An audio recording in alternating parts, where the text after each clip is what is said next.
누가복음 7장 11절에서 17절까지 말씀입니다. 누가복음 7장 11절에서 17절까지 말씀입니다.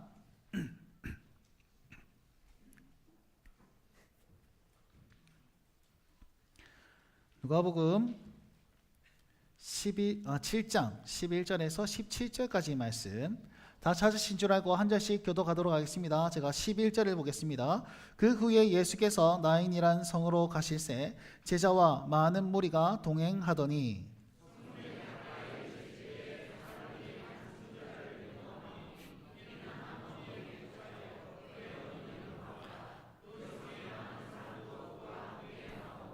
주께서 과부를 보시고 불쌍히 여기사 울지 말라 하시고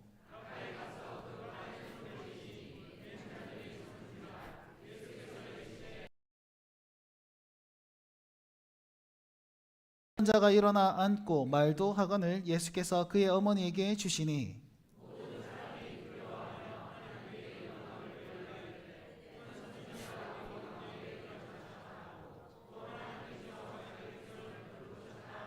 함께 읽겠습니다. 예수께 대한 이 소문이 온 유대와 사방에 두루 퍼지니라. 아멘. 사랑하는 성도 여러분, 주일 예배 가운데 나오신 분들 진심으로 감사를 드립니다. 먼저 우리 하나님 앞에 영광의 박수 한번 올려드립시다. 할렐루야. 주님, 오늘 예배 가운데 영광을 받으시고 은혜를 허락하여 주옵소서. 우리 온 성도들에게 인사 한번 할까요? 새해 복 많이 받으세요 라고 인사해 주십시오. 시작. 새해 복 많이 받으시고 하나님의 은혜가 가득하시고 하나님 주신 복으로 충만하시길 기도하고 또 축복드립니다. 네, 오늘 우리 설 명절 앞둔 주일이지만 주일 예배 하나님 앞에 영광을 돌리기 위해서 나오신 여러분들은 진심으로 감사드리고 또 또 축복합니다. 오늘 누가복음 7장 11절에서 17절까지 말씀으로 끝났다고 생각한 그날이라는 제목으로 하나님 말씀을 전하겠습니다. 여러분, 저는요 어디에서 했던 설교를, 우리 성도들에게 했던 설교를 또 하는 것이 굉장히 민망스럽고 부끄럽고 좀 그렇습니다. 그래서 잘 했던 설교 안 합니다. 그런데 여러분, 제가 설교한 사람은 분명하게 기억합니다. 이 본문을 제가 언제 했는지도 다 기억납니다. 기억하시는 분 계십니까 혹시? 예? 칭찬 한번 해주세요. 기억한다면 참 잘했다 이렇게 칭찬 한번 해주세요. 한 2년 전에 했습니다. 2년 전에. 아무도 기억 못할 거라 생각하고 똑같이 설교를 하면 제가 민망하기 때문에 중복되는 부분이 있지만 그래도 하나님 앞에서 이게 말씀을 연구하면서 조금 더 업그레이드 돼가지고 하나님 말씀 좀 전하려고 합니다. 오늘 끝났다고 생각되는 그날이라는 제목을 할 건데요. 여러분, 우리는 살아가다 보면 날마다 한계에 도달할 때가 있습니다. 우리는 그것을 슬럼프라고 하기도 하고 아니면은 이제 절망이라도 얘기하기도 합니다. 열심히 산다고 살았는데 어느 순간 와보면 막다른 길에 딱 있고요. 어느 순간 여기서 참 너무 힘들다, 그냥 아무것도 안 하고 싶다, 이런 어떤 부분들이 나타나게 됩니다. 우리는 그걸 한계라고 합니다. 여러분, 그것은요 사람마다 다르고 또 나이대마다 다르고 환경마다 다 다를 거예요. 제가 청소년 사역할 때였는데요, SFC 운동원 고등학교 2학년 여학생이 새벽 2시에 전화가 왔어요. 지금 전화가 오네요. 이런 새벽 2시에 전화가 왔어요. 여러분, 새벽 2시에 있잖아요, 여자가 전화가 왔는데 여보세요 하고 받았는데 얘가 아무 말도 안 하고 울기만 우는 거예요. 얼마나 무서운지 압니까? 새벽 2시에 계속 우는 거예요. 그래, 무슨 일인지 모르겠으나 열심히 울어라 하고 참았습니다. 20분을 우는데 제 인내심의 한계를 느꼈어요. 그래서 무슨 일인데 뚝 하고 무슨 일인지 말해. 그러니까 이 친구 하는 말이 성적이 안 올라요. 성적이 안 올라요. 모의고사를 쳤는데 성적이 안 올라고 너무 속상해가지고 새벽 2시에 간사님한테 전화를 했고 계속 울기만 우는 거예요. 그래서 제가 화를 내면서 야, 이 자식아 끊어 그러면서 호되게 얘기했던 기억이 나고요. 제가 대학교 2학년 때 또다시 문자를 하나 받았습니다. 그것도 또 새벽 2시에. 그럼 새벽 2시에 저한테 연락하지 마세요. 노이로제 걸립니다. 새벽 2시에 문자를 한 통 받았습니다. 내용이 이래요. 악한 영이 계속 나보고 죽으래요. 내가 심장이 덜컥 내려앉는 거예요. 제가 대학교 2학년이었으면 21살 아닙니까? 나도 뇌가 없는 시절이었는데 그 문자를 뜩 보니까 이 심장이 덜컥 내려앉고 이 애를 찾아야 되겠다 생각이 드는데, 여러분, 제가 대학교 2학년 때는 핸드폰이 어떤 핸드폰이었냐면 인터넷 안 됩니다. 전화도 100분인가 이렇게 있고 문자도 제한돼 있고, 여러분 그 주소록에 99명밖에 안 들어가요. 100이 안 되는 그런 시대를 살았단 말이에요. 그러니까 그 당시에는 연초가 되면 항상 서기 분들이 주소록 이렇게 만드는 그 일들을 늘 했단 말이에요. 종이에다가. 경험 있으신 분들은 뭐 세대가 비슷한 거 무슨 소리고 하는 사람들은 좀 젊은 세대인 것 같은데, 자 이렇게 해가지고 열심히 했어요. 근데 누군지 모르겠는 거예요. 문자가 왔는데 큰일 났다 싶어가지고 다 문자 보냈습니다. 이 친구 누굽니까? 문자 보내고 주소록 다 찾아가지고, 근데 못 찾겠는 거예요. 전화를 해도 전화 안 받아요. 문자 보내도 답장도 없어요. 새벽 2시에 쌩 난리를 지긴 거죠. 그러다가 우여곡절 이렇게 연락이 돼가지고 보니까 이 친구가 한 해 후배인데, 여학생이었는데요, 한 해 후배인데 아버지는 절에 다니시고 어머니는 성당 다니시고 본인은 기독교 신앙 가지고 고신대학교에 입학한 친구예요.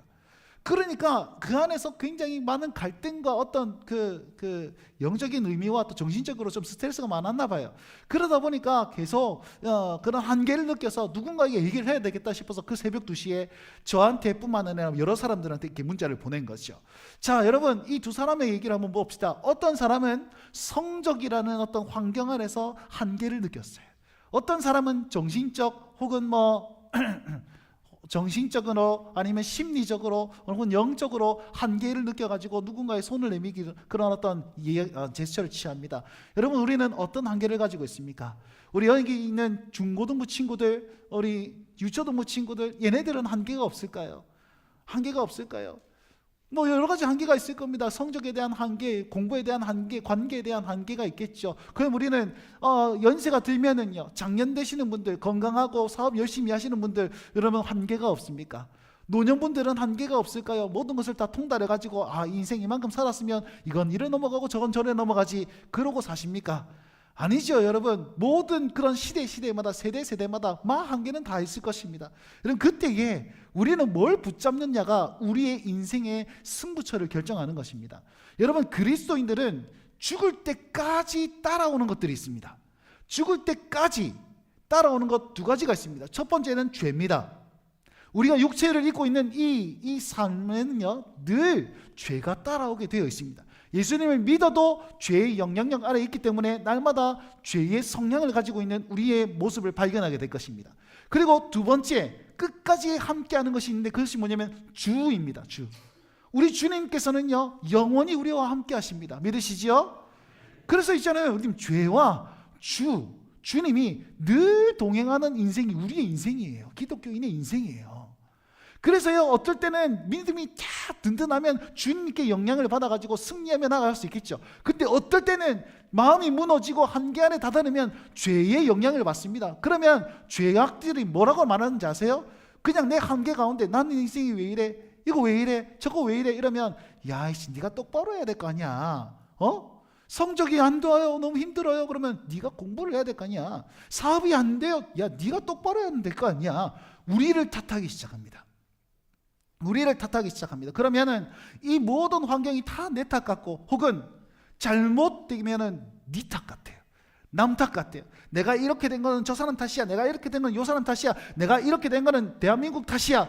내가 이렇게 된 거는 코로나 탓이야. 여러 가지 다 남 탓을 하기 시작합니다. 그건 뭐예요? 다 죄악에 물든 우리의 심령이라는 것입니다.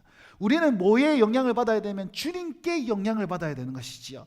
그것을 우리 부흥회 때 주영모 목사님이 한쪽 주머니에는 내가 너를 사랑한다, 한쪽 주머니에는 뭡니까? 강하고 담대하라, 이런 걸로 이렇게 말씀을 하셨는데, 여러분, 그런 어떤 부분이 있는 거예요. 내가 살아가는 동안에 평안할 때에는 내가 무엇을 선택하는 것이며 어디에 영향을 받는 것이며, 또 내가 한계에 딱 다다랐을 때, 슬럼프에 빠졌을 때, 절망 가운데 있을 때 우리는 무엇을 붙잡고 나아가느냐가 우리의 인생의 승패를 결정하더라라는 것입니다. 사랑하는 성도 여러분, 이게요, 누구에 대한 얘기가 아니라 바로 저에 대한 얘기입니다. 저에 대한 얘기. 여러분, 제가요, 어디 나가라고 이렇게 하면 늘 물어봐요. 아이고, 요즘 김해북계 소문도 좋고 핫한교회고 진짜 즐겁겠습니다. 행복하시겠습니다. 그래, 요즘 목회 어떻습니까? 물어보면 진짜 감사하고 너무 좋습니다. 근데요, 전 날마다 한계를 넘어 살고 있습니다. 이렇게 표현합니다. 날마다 한계를 넘어 살고 있습니다. 그것이 제 연약함일 수도 있고 제 미비함일 수도 있고 제 실수일 수도 있고 제 실패일 수도 있습니다. 어떤 것을 최선을 다해서 막 살아가더라도 뭔가 내 판단의 착오라든지 아니면 제 역량 부족이라든지 무엇으로 인해서 한계를 맞닥뜨려지고 있어요. 그럼 또 넘어가는 거예요. 말씀 준비하는데 어떻게 해야 될까? 이거 지난번에 했던 설교인데 이거 어떻게 해야 될까? 이거 퉁치고 넘어갈까? 뭐 어쩔까? 치열하게 싸우면서 하나님 말씀을 연구하면서 이거 어떻게 말씀을 전할까? 머리 쥐어 뜯으면서 그렇게 한계를 넘어서 여기까지 오고 있습니다. 여러분 그때요 제 마음 한켠에 있잖아요. 한계를 딱 느끼면 아이고 인간아 그래가 되겠냐? 네가 김해 북계 담임 목사가 이 정도 해도 되겠냐? 이런 마음이 들어요. 여러분 저는요 남 탓을 하지 않습니다. 이 심약한 인간이기 때문에 내 탓을 해요. 자책을 많이 합니다. 그래서 여러분들 늘 저한테 조언해 주는 목사님 담대하십시오 이 얘기를 굉장히 많이 하시는데 여러분 제가 그게 제일 어려운 사람 중에 한 명입니다. 기도해야 되겠습니까? 안 해야 되겠습니까? 부탁드립니다. 여러분 그런 거예요. 제 인생 그래요. 한계 아래 있을 때 자책하면서 너 때문에 네 왜 그랬냐 뭐 이런 얘기 여러분 죄악된 말임을 꼭 기억하십시오. 우리는 뭐 해야 됩니까? 나는 하나님의 사람이다. 나는 주의 백성이다. 이 한계는 나를 묶을 수가 없다. 죽음조차도 이기신 그 주님이 나와 함께한다. 할렐루야. 이 믿음으로 나아가야 되는 것이죠. 무슨 말입니까? 늘 함께하는 죄와 주님이 있는데 죄에 영향받는 것이 아니라 주님께 영향받는 인생으로 살아감으로 말미암아서 우리는 새로운 인생을 살아갈 수 있다라는 것이지요. 그것이 오늘 본문이 말하는 것입니다. 여러분 우리 인생의 가장 큰 한계는 무엇입니까? 바로 죽음이라는 것입니다. 여러분 여기서 안 죽는 사람 있을까요? 없습니다. 여러분 물론 부활하겠죠. 저 천국 소망이 있습니다. 그럼에도 불구하고 죽음을 넘어설 수는 없습니다. 안 죽을 수는 없습니다. 100세 시대 120세대 여러분 계속 산다 치더라도 여러분 안 죽는 사람은 아무도 없습니다. 결국 우리는 한계에 다다를 수밖에 없는 사람이란 것이죠. 여러분 죽음이란 무엇입니까? 우리에게 인생의 가장 큰 슬픔이고 가장 큰 절망입니다. 여러분 장례식장 가가지고 우리는 찬송하죠. 왜냐하면 천국 환송이다라는 표현을 하지만 슬프지 않는 장례식장은 없습니다. 여러분 제가 정말 장례식장에 진짜 힘들었던 장례식장 두 군데가 있는데 첫 번째는 우리 간사님 중에 여자 간사님이셨는데 시집을 가서 아기가 안 생기는 거예요. 그래서 남편분과 함께 입양하기로 결정했습니다. 입양을 했습니다. 그러고 나서 애들 잘 키우는데 3살쯤 되던 애가 아장아장하다가 교통사고로 죽었어요.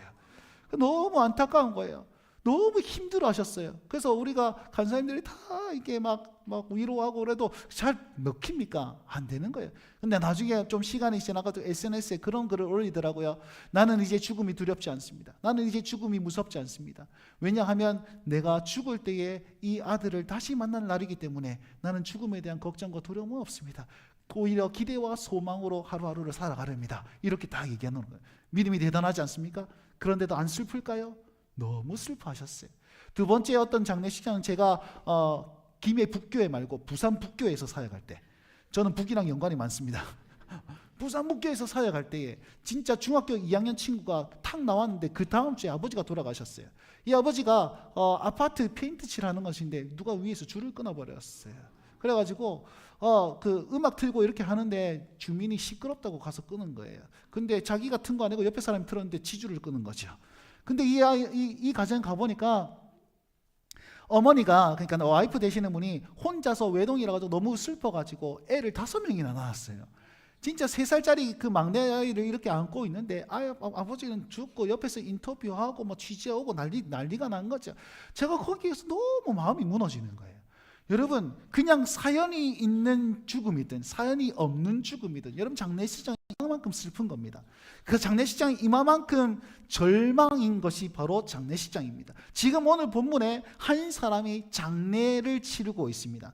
우리 12절 말씀을 다 같이 한번 읽어볼까요? 12절 말씀 다 같이 한번 읽어봅시다. 시작. 성문에 가까이 이르실 때에 사람들이 한 죽은 자를 메고 나오니 이는 한 어머니의 독자요 그의 어머니는 과부라. 그 성에 많은 사람도 그와 함께 나오거늘. 아멘. 예수님께서 나인성이라는 곳으로 이렇게 들어가시는데 장래 행렬을 만난 거죠. 장래 행렬을 만나는데 여기에서 예수님께서 그 장래 행렬을 탁 만났는데 누구를 주목하시냐면 과부를 주목하고 있습니다. 여러분, 오늘 본문 말씀에서 예수님께서 행하신 행동 중에 제가 주목할 만한 행동 세 가지를 꼽았습니다. 첫 번째 뭐냐면 보시고라는 행동입니다. 보시고. 13절에 보시고, 14절에 보니까 두 번째 행동이 뭐냐면 손을 대시니라는 행동이고, 마지막 세 번째 15절에서는 그를 어머니에게 주시니. 예수님께서 보시고 손을 대시고 주셨다라는 단어에 조금 이제 의미를 두고 오늘 말씀을 좀 하고자 합니다. 근데요, 이 세 가지 단어 어떻게 보면 별로 중요한 단어 아닙니다. 중요한 단어가 아니에요.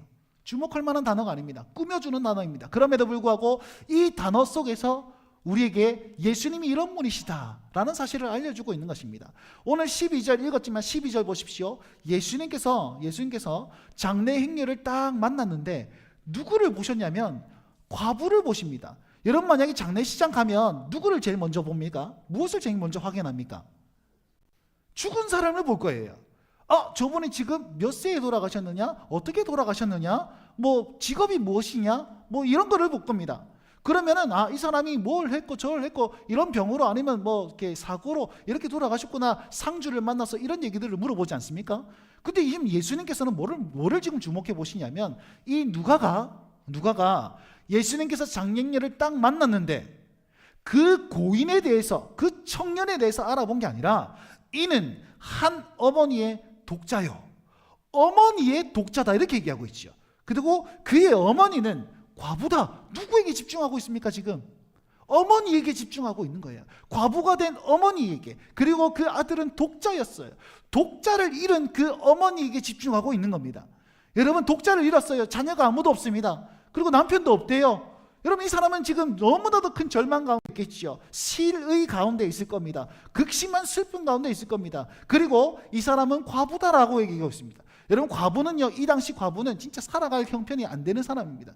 왜냐하면 이 당시는 남성 중심 사회였기 때문에 여자가 무슨 얘기를 할 수가 없었어요.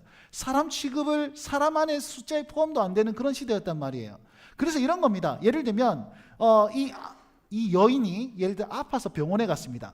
진료를 하려고 하는데, 자, 계산하려고 합니다. 계산해 주세요. 그러면 아버지 데려오세요. 그 다음에 누가 도둑이 들어가서 경찰서가 우리 집에 도둑이 들었어요. 아들 데리고 와라. 그 다음에 가가지고 내가 취직을 하려고 하는데요, 오빠 데리고 와.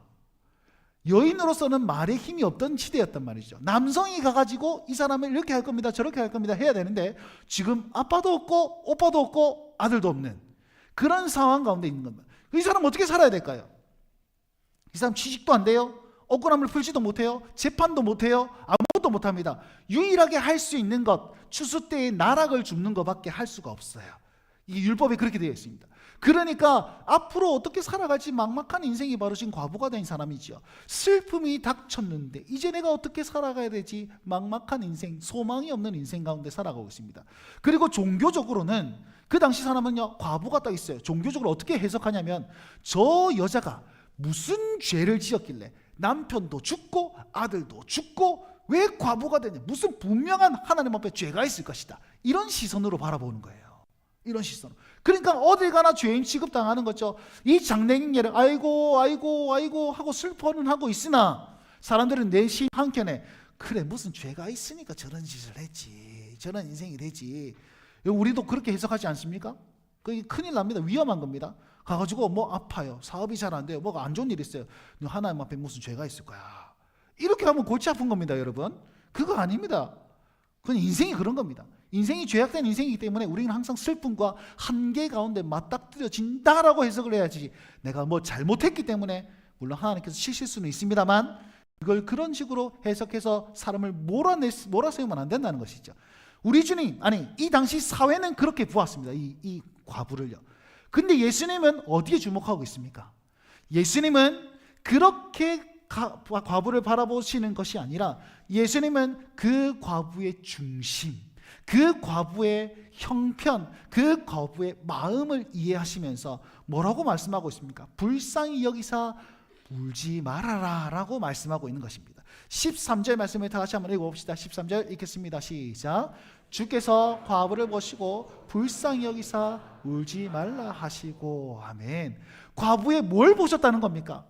그 사람의 얼굴이 어떻게 생겼다, 머리는 어떤 모양을 했다, 옷은 뭐 어떻게 입었다, 이걸 보신 겁니까? 아니요, 그 과부의 중심을 보신 거예요. 정말 절망 가운데, 슬픔 가운데, 소망 없음 가운데 시리에 빠져가지고 막막한 현실에 놓여있는 그 과부의 중심을 보시고, 중심을 보셨기 때문에 뭐라고 말씀하시는 겁니까? 울지 말아라 라고 얘기하고 있는 것입니다. 울지 말아라. 그리고 이렇게 말씀하시는 분이 누구냐? 오늘 13절 말씀 읽었지만 주께서 이렇게 얘기하고 있습니다. 여러분, 주님이라는 뜻은 무슨 뜻입니까? 왕이시란 뜻입니다. 통치자란 뜻이고 구원자란 뜻입니다. 저 높고 위대하신 그 주님께서 가장 낮고 천하고 사회에서 아무도 거들떠보지 않는 그 과부의 중심과 슬픔에 공감하시면서 찾아오셔서 말씀하고 있는 것이지요. 오늘 보십시오. 14절 말씀에 가까이 가셔서 이렇게 얘기하고 있습니다. 그 높고 위대하신 분이 찾아오셔서 정말 연약한 우리를 보시고 공감하시면서 울지 말아라라고 얘기하시는 그 예수님을 오늘 이 누가는 소개해주고 있다라고 여러분 기억하시면 좋겠습니다. 그러니 여러분 이 예수님을 만나야 되는 것이지요. 이 예수님을. 여러분 다른 본문 보십시오. 예수님께서는요 그냥 기적을 베푸실 때 꼭 확인한 것이 있습니다. 네가 믿음이 있느냐 없느냐 이거예요. 앞에 절에 보십시오. 109장 뭐라고 했습니까? 네 믿음대로 될지언니라 이렇게 얘기했잖아요. 근데 지금 이 과부에는 믿음을 요구합니까? 뭐 고백을 요구합니까? 아무것도 요구하지 않습니다. 아무것도 요구하지 않되 주님께서 찾아오셔서 가까이 가셔서 그 중심을 보시고 공감하시며 애통해 하시고 긍휼히 여기심으로 말씀하시는 거예요. 울지 말아라. 울지 마라. 내가 다 안다. 내가 다 경험하고 있다. 내가 잘 알고 있다. 이렇게 말씀해 주시는 겁니다. 여러분 히브리서 2장 18절 말씀에 그분께서 십자가의 고통을 당하심으로 말미암아서 처절하게 고통당하시는 그 사람의 마음을 이해하시더라 이렇게 표현이 있습니다. 주님께서는 그 극심한 고통을 당하셨기 때문에 우리의 고통에 공감하시고 함께하시고 주목해 주신다라는 것입니다. 사랑하는 성도 여러분, 그럼 우리는 어떻게 해야 됩니까? 어떻게 해야 됩니까?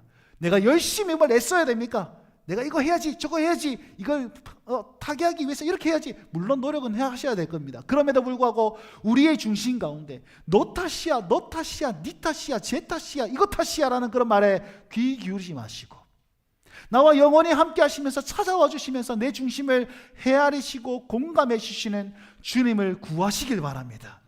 우리 한계 가운데서 절망 가운데서 우리가 붙잡아야 될 것은 나와 영원히 함께 하시며 나와 동행하시고 나를 찾아와 주시는 주가 되시는 그분을 간구해야 되는 것입니다. 혹여 이 자리에 정말 절망 가운데서 소망이 보이지 않아서 한계 가운데서 허덕거리시는 우리 성도님 계십니까? 이 말씀이 위로가 되셨으면 좋겠습니다. 은혜가 되셨으면 좋겠습니다. 그러면서 주여 내 상황 가운데 찾아와 주시옵소서. 다가와 주시옵소서. 언제? 이 예배의 시간에 주님을 만남으로 내가 이 한계를 넘어설 수 있는 주의 백성 되게 하여 주옵소서. 간구하고 주님을 찾으실 수 있는 은혜가 있는 이 시간 되길 주의 이름으로 축원드립니다.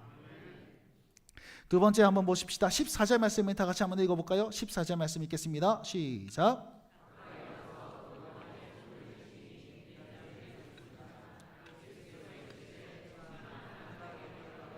일어나라 하심에. 아멘. 여러분 지금 이 과부를 보시고 찾아가십니다. 찾아가시는데 오늘 이 14절 말씀을 가만히 보시면요 필요 없는 구절들이 있습니다.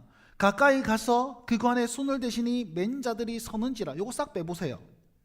위에 13절 보시면 불쌍히 여기사 울지 말라 하시고 예수께서 이르시되 청년아 내게 말하노니 일어나라. 말이 됩니까 안 됩니까? 말이 되죠, 그죠? 그럼 이 13절의 이 앞부분, 14절의 이 앞부분은 굳이 설명 안 해도 되는 부분들을 의도적으로 표현하고 있는 겁니다. 의도적으로 표현하고 있고 상황을 자세하게 설명하고 있습니다. 그 말은 무슨 말입니까? 이 말 속에 누가는 의도적으로 예수님이 이런 분이다라는 사실을 우리에게 알려주고 있는 것입니다. 자, 예수님께서 어떤 행동을 하셨죠? 두 번째 행동, 가까이 가셔서 관에 손을 대시니 라고 얘기하고 있습니다. 여러분 관은 무엇입니까? 관은 뭐예요? 죽은 사람이 들어가는 곳입니다. 관 안에는 죽은 사람이 가는 곳입니다. 관 밖에는요, 물론 죽은 사람도 있겠지만 산 사람이 있는 겁니다. 여러분, 숨이 꼴딱꼴딱 넘어가셔서 헉헉거리시는 분들을 관에 넣어서 치료합니까? 관에 넣지 않습니다. 빨리 소생실로 데려가가지고 중환자실에 들어가고 어쨌든 살리려고 애를 쓰잖아요. 근데 열심히 애를 막 쓰다가 숨이 멎었습니다. 어디로 갑니까? 관으로 들어가는 거예요. 관은 무엇이냐? 죽은 자들이 들어가는 곳이다라는 겁니다. 그러면 관을 기점으로 해서 관 안은 죽은 사람들이 가는 것이고 관 밖은 산 사람들이 있는 것입니다. 관은 무엇입니까? 관은 삶과 죽음의 경계선이 관이 되는 것이지요. 삶과 죽음의 경계선이 관이 되는 것입니다. 그리고 또 하나, 관은요, 부정한 것입니다. 유대 백성들은요, 시신에 손대면 안 됩니다. 부정한 것이기 때문에, 부정한 것이 옮아서 나도 부정한 것이기 때문에. 그리고 시체가 놓인 그 관에 손대는 것 자체는 부정한 행위입니다. 부정하여져서 나고도 부정하기 때문에 손을 대면 안 됩니다. 그런데 예수님께서는 과감히 글로 가셔서 관에 손을 득 대고 계시는 거예요. 제가 한번 생각을 해봤습니다. 관이 아니라 시체에 손댈 수는 없나? 여러분, 우리는요, 관이라는 것이 이렇게 상자에다가 뚜껑을 이렇게 덮지 않습니까? 이 당시에는 관이 그런 건 아니었습니다. 사람이 죽으면 세마포로 쌉니다. 그래서 우리로 따지면 들것이죠. 들것, 뚜껑이 없는 들것에 위에 시신을 올리고 이렇게 가져갔던 것이, 그게 장례 행렬입니다. 그러니까 지금 시체의 얼굴이 다 보이는 거죠. 세마포로 쌓여져 있고. 그러면 예수님 가가지고 시신에게 손댈 수도 있었습니다. 그게 오히려 더 능력이 있는 것이고 확신이 있는 것이죠. 근데 굳이 시체에 손 안 대고 관에 손 대시는 그 예수님의 행동이라는 것이죠. 무슨 말입니까? 관이라는 것은 아까 말씀드린 대로 삶과 죽음의 경계선이죠. 예수님께서는 거기에 손을 딱 대심으로 말미암아 내가, 자기 자신이 삶과 죽음을 정하는 경계선이 된다라는 사실을 우리에게 보여주고 있는 것입니다. 예수님께서 언제 우리의 삶과 죽음의 경계선이 되셨습니까? 그분은 십자가에 달리심으로 말미암아 이 예수님을 믿으면 삶이 되는 것이고 믿지 아니하면 죽음으로 나아갈 것이다. 여러분, 그렇게 말씀하셨지 않습니까? 누구든지 믿으면 하나님의 자녀가 되고 아니면 내버림 받은 자녀가 된다, 사탄의 자녀가 된다, 좀 마귀 종노릇하는 자녀가 된다 라고 우리에게 성경은 말하고 있지 않습니까? 여러분, 예수님이 그런 분이시다는 사실을 눈으로 보여주는 부분, 장면이 바로 이 장면이라는 것입니다. 여러분, 그 관에 손을 대면 부정해집니다. 예수님께서는 그 관에 손을 대심으로 모든 슬픔과 모든 절망과 모든 악함들과 모든 죄악들을 다 끌어안으시면서 자기 육체의 삼으심으로 말미암아서 그걸 해결해 주시는 분이 바로 예수님이시라는 겁니다.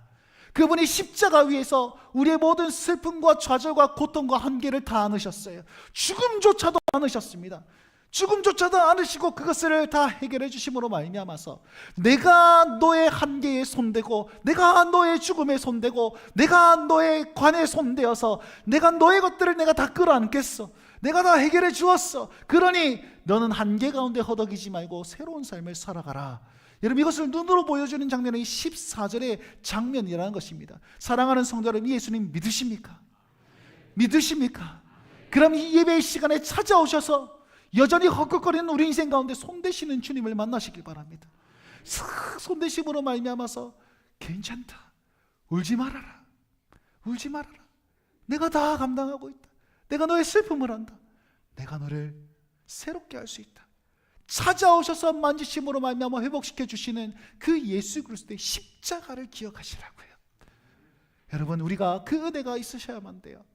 여러분, 제가 좀 몇 번 얘기해 드린 적이 있는 것 같지만 제가 2023년에 정말 공황장애와 우울 증세가 좀 있어가지고 힘든 시절을 보냈던 적이 있습니다. 열심히 사역을 했어요. 찬양 집회가 어마무시하게 밀려 있습니다. 근데 나는 지금 사람들 앞에 서는 게 너무 두려운 거예요. 그래서 맡길 수 있었습니다. 당신이 찬양인도 하세요. 그때 김가진 강사님이 있었는지 없었는지 모르겠지만 그분께 맡기면 됩니다. 맡기고 네가 찬양인도 해라. 나는 지금 못하겠다 할 수 있었는데도 불구하고 그때 마음을 다시 한번 잡고 내가 이걸 이겨내야지, 한번 해봐야지, 그러면서 집회에 열심히 가가지고 찬양인도를 한 적이 있습니다. 연습하는데 개판이었어요. 진짜 가가지고 박자 틀리고 음정 틀리고 멘트 안 되고 미안하다, 내가 좀 쉬어야 되겠다, 안 되겠다, 연습하는 둥 마는 둥 가서 집회에 갔습니다. 열심히 눈 딱 감고 아무도 안 쳐다보고 눈 딱 감고 은혜 받는 척하면서 열심히 찬양들을 했어요. 마치고 나서 설교자가 와서 설교를 했습니다. 아직도 기억나는 것이 본문이 요한복음 11장 말씀, 나는 부활이요 생명이니 라는 그런 제목이었습니다. 그분께서 열심히 십자가를 얘기하셨고 부활을 얘기하셨습니다. 그 설교하신 분이 누구냐면 주영복 목사님이십니다. 그 목사님이 그렇게 설교하고 나서 제일 마지막에 예화를 이런 들으셨어요. 자기가 정말 힘든 시절이 있어, 힘든 상황이 있었다. 아내하고 대판 싸우고 수련회가 있어서 수련회를 갔는데 마음은 너덜너덜해지고 진짜 힘들어가지고 막 죽을 것 같은데 설교를 했대요. 설교를 했는데 이 사람들이 은혜를 받더라는 거야. 너무 막 눈물을 흘리면서 너무 은혜 받는 거야. 근데 자기는 자괴감이 너무 들더래요. 야, 이 쓰레기 같은 자가 지금 나는 지금 아닌데, 그렇지 않은데 그런 척하면서, 거룩한 척하면서 잘난 척이 아니에요. 괜찮은 척하면서 하나님 말씀 전하는 자기의 모습이 너무나도 부끄럽다는 거예요. 너무나 부끄럽대. 그 결론은 그러면서 집회를 마치고 가는데, 야, 나는 가짜야, 나는 가짜 목사야, 이래가서 어떻게 목사를 할까 오만 생각이 다 들더래요. 운전하는데 눈물이 주룩주룩 나고 안 되겠다 싶어서 휴게소에 가가지고 아는 목사한테 전화해가지고 눈물을 막 흘리면서 막 대성통곡을 하면서 가는데 덤프트럭이 오더래요. 덤프트럭에 찌어 바꿨으면 좋겠다, 이런 마음이 확 들더라는 거예요. 그럼 제가 그랬거든요. 제가 안 되겠는 거예요. 코너를 틀어야 되는데 앞으로 그냥 가면 어떨까? 이 마음이 확 드는데, 제가 그 집회를 마치고 사역하러 갔다가 엄청나게 울었습니다. 엄청나게 울고 마치고 나가시는 형님 붙잡고, 형님, 지금 내가 그렇습니다. 지금 내가 한계 가운데 있습니다. 지금 내가 죽을 것 같습니다. 그러니까 한마디 하시더라고. 밥 먹으러 와라. 그러고 가셨어요. 그때 무슨 말씀을 하셨냐면, 자기가 그렇게 힘든 와중 가운데 예수님께서 십자가에서 자기 것을 지시고 부활로 나를 세워주셨다라는 것을 말씀하시는 말씀이었어요. 여러분, 그게 있잖아요. 저에게 다가오기 시작하였고 그 시로부터 회복이 시작되었습니다. 한 방에 회복되지 않았어요. 점차 말씀이 들리기 시작하고 점차 회복되기 시작하더라고요. 여러분, 이 회복의 시작이 어디였냐면 십자가와 부활이었습니다. 여러분, 그러니 여러분, 우리에게 이 십자가가 없습니까? 우리에게는 예수님의 죽음이 없습니까? 우리에게는 이 삶과 죽음의 경계선이 되시는 예수님이 아무것도 안 하고 계실까요? 안 찾아오실까요? 아니요. 믿는 우리에게 영원히 함께 하시겠다 말씀하셨잖아요. 주님께서 영원히 함께 하시는데 우리는 계속 죄만 보고 있는 거야. 죄만. 한계 가운데서 툴툴거리면서 계속 절망 가운데 나아가고 있는 것이에요. 여러분, 믿음의 눈을 들어서 나에게 손 내미시고 나에게 손 대시는 예수님을 기억하시길 바랍니다. 십자가 붙잡고 다시 한번 일어서실 수 있는 은혜가 있으시길 간절히 바랍니다. 이건 나에게만 있는 것이 아니라, 그분께만 있는 것이 아니라, 특별한 사람에게만 있는 것이 아니라, 가장 낮은 자, 아무것도 할 수 없는 자, 정말 소망을 잃어버린 자에게도 주님께서 찾아와 주시니, 여러분, 오늘 이 주님을 만나고 이 십자가를 우리 심령에 다시 한번 새기고 여러분 승리의 자리로 나아갈 수 있게 거듭 주의 이름으로 축원드립니다.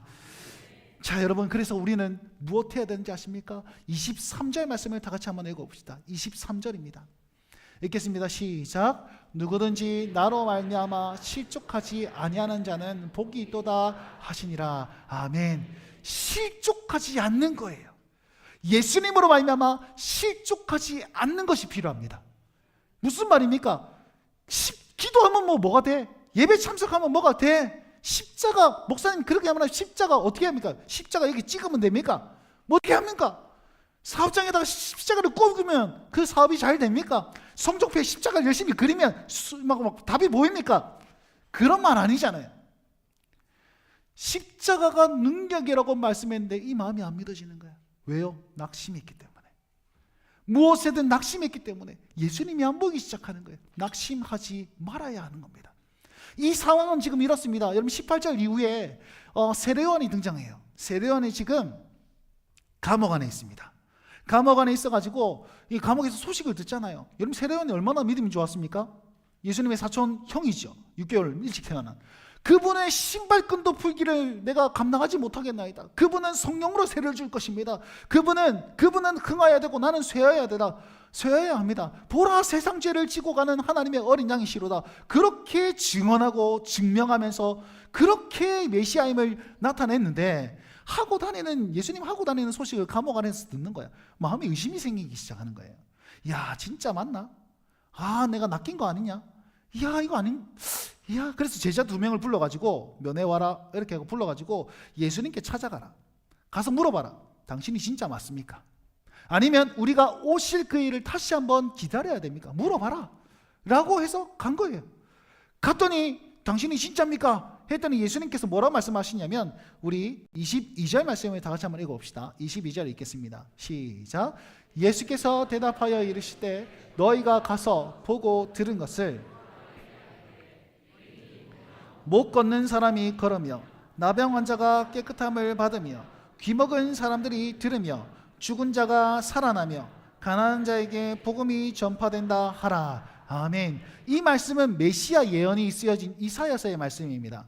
메시아가 오면 이런 일이 있을 것이다 이렇게 예언했단 말이에요. 그러니까 똑같이 얘기하는 거예요. 봐라, 맹인들이 보잖아, 못 걷는 사람이 걷잖아, 나병 환자가 깨끗함을 받잖아, 귀먹은 사람이 듣잖아, 죽은 자가 살아나잖아, 가난한 자에게 복음이 전파되잖아. 가서 전해라. 무슨 말입니까? 내가 메시아 맞다 이 얘기를 하는 겁니다. 예수님께서는 어디에 포커스가 맞춰져 있냐면 약하고 연약한 자들에게 주목하고 있는 것입니다. 제일 마지막 줄 보십시오. 가난한 자에게 복음이 전파되라 하라 이렇게 되어 있잖아요.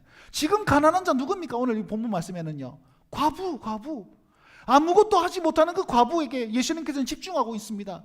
여러분, 그 당시 사람들은요, 이 과부에게 한 명도 거들떠보지 않았습니다. 아무도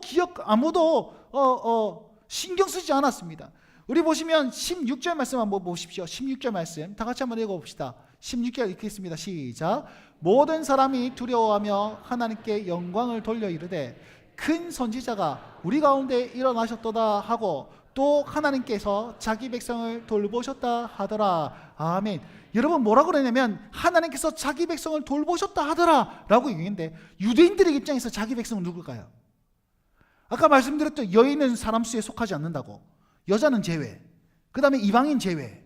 그러면 여기서 말하는 자기 백성을 돌보셨다라는 사실은 누굴 보고 하는 말입니까? 죽은 그 청년 유대인 아들, 걔가 살아났더니 우와, 유대인들을 돌보시는 주님 하나님께서 이렇게 역사하시는구나, 이렇게 감격하면서 소문이 나기 시작합니다. 예수님은 누구를 보셨습니까? 과부를 보셨어요. 그러면서 말씀하잖아요. 가난한 자에게 복음이 선포된다 하라 이렇게 얘기하지 않습니까?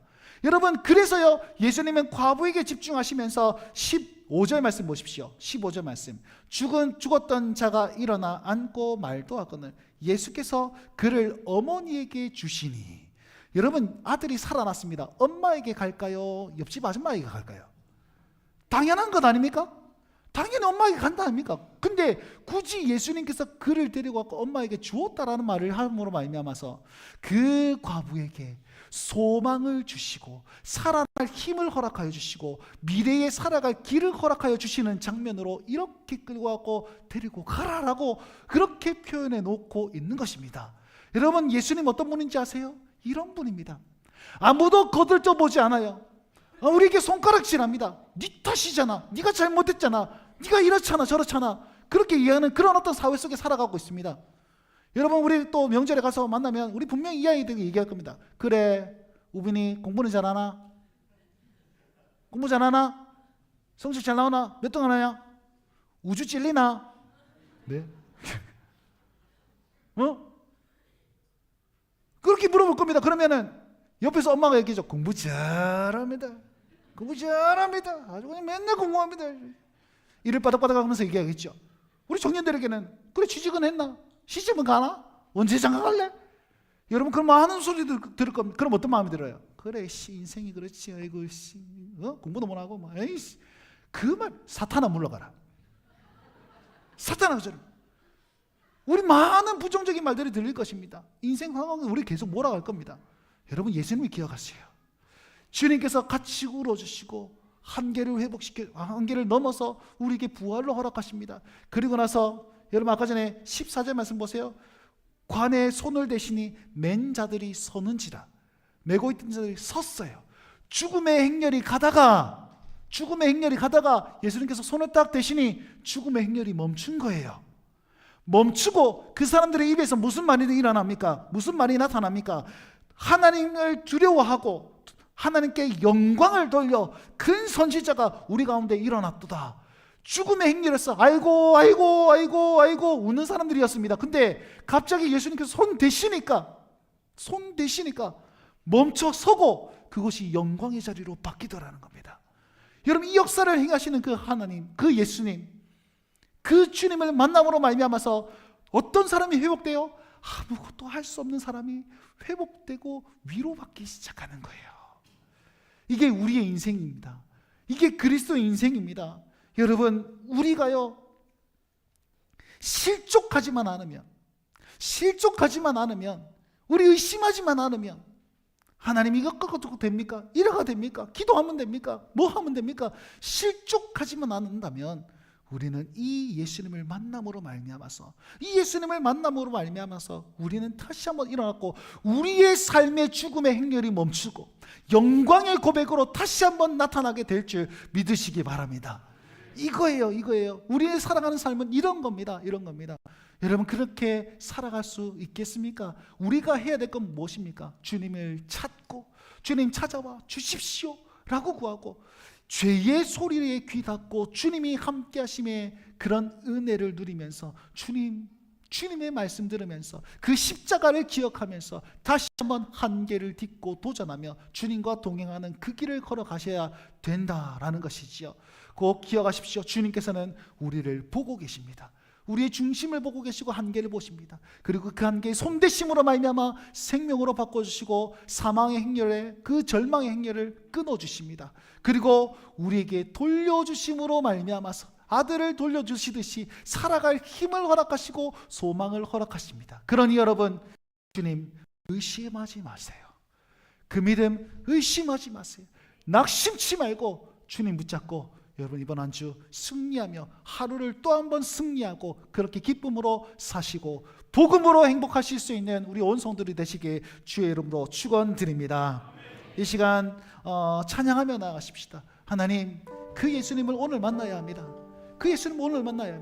여전히 여전히 내 마음의 소리는 야, 그걸로 안 돼. 정신 똑바로 차려야 돼. 이건 저렇게 해야지, 이렇게 해야지. 이렇게 말하는데 낙심하지 않고 주님을 붙잡고 싶습니다. 낙심하지 않고 예수 그리스도의 보혈 붙잡고 하나님께 나아가고 싶습니다. 여러분, 이 고백을 먼저 하셨으면 좋겠습니다. 보혈을 지나 하나님 품으로, 그 존귀한 주 보혈이 나를 살립니다. 고백하며 나아가십시다. 보혈을 지나 하나님 품으로, 보혈을 지나 아버지 품으로, 보혈을 지나 하나님 품으로 한 걸음씩. 다시 한번 고백합시다. 보혈을 지나 하나님 품으로, 우리 절망에서 소망으로, 보혈을 지나 하나님 품으로, 보혈을 지나 아버지 품, 사망의 행렬에서 영광의 자리로,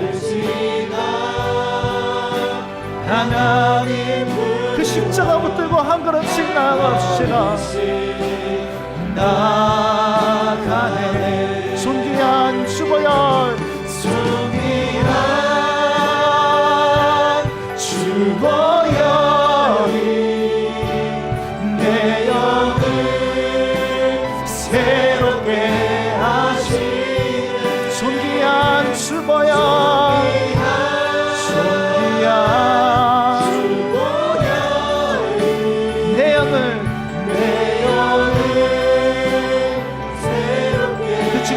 되시는 주님, 생명의 근원 되신 주님, 보혈을 지나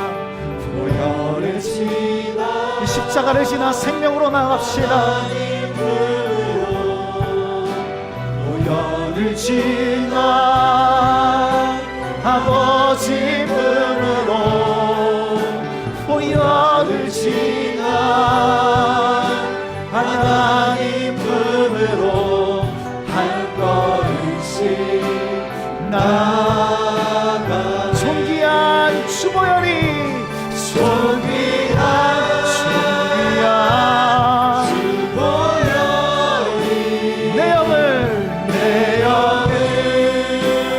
새롭게 하시네. 존귀한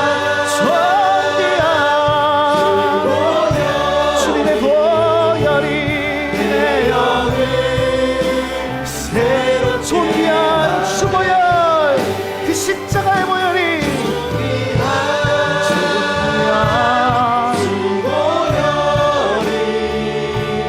내 영을 새롭게 하시네.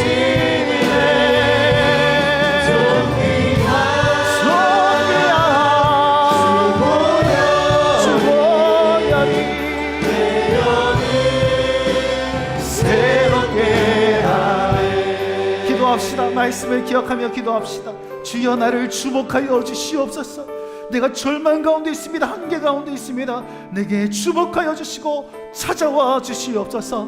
우리 성도들에게 찾아와 주시옵소서. 그리하여서 손 내미시고 우리의 절망과 한계 가운데 손 내미시고 말씀하여 주옵소서. 울지 말아라, 울지 말아라, 일어나라, 일어나라.